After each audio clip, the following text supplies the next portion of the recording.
Though John Wick Chapter 4 is the end of a saga, there is still more world building that raises the stakes for everyone's favorite dog-loving assassin to never-before-seen heights. Spoilers ahead. John Wick and his 3 sequels have everything you could want from a top-tier action movie franchise. Intense set pieces, brutal stunts, some of the best combat scenes in cinema, and mesmerizing gun fu have kept viewers coming back for more, film after film. Sure, other movies like Raid Redemption, Ip Man, and Atomic Blonde have similar attributes, but what really sets John Wick apart is the depth of the world building the filmmaker set up from the very beginning. In this world, assassins work for the mysterious High Table, a governing body of faceless rulers who oversee the most ruthless killers known and unknown to humanity. But how can any organization keep all of those killers in line? The answer is simple: rules. There are specific rules in the John Wick universe that all members of the organization run by the High Table must follow.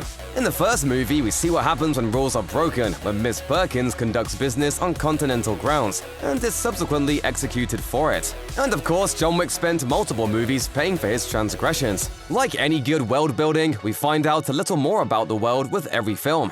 John Wick Chapter 4 is no different, as we are treated to a couple of new rules in Reeves' latest outing.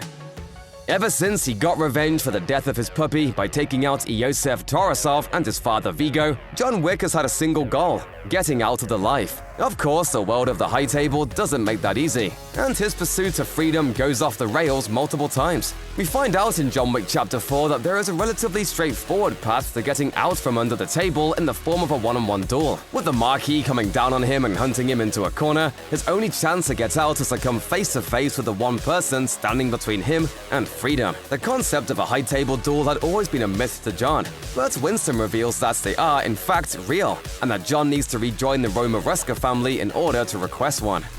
Challenge him to single combat. Win or lose, it's a way out. The duel provides audiences with an opportunity for a fitting end for our hero, and it takes us back to the old rules of what is assumed to be a very old organization. While the duel focuses on the challenged and the challenger, each has to provide a second as well. When Winston, John's second, delivers a declaration to the Marquis, the scheming villain reveals that while the loser of the fight faces death, his number 2 is bound to the same fate as his representative. As his number 2, Winston takes responsibility for delivering John to the duel on time.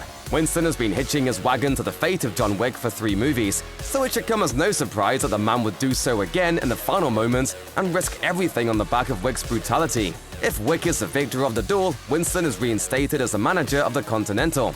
If Wick loses, both of their lives are forfeit. There is a deep lore that the world of John Wick provides to go along with some of the best action set pieces in all of cinema. The lore and the rules that come with it help establish impossibly high stakes for John Wick. But by the end of Chapter 4, even our titular hero can't escape the wrath of the High Table.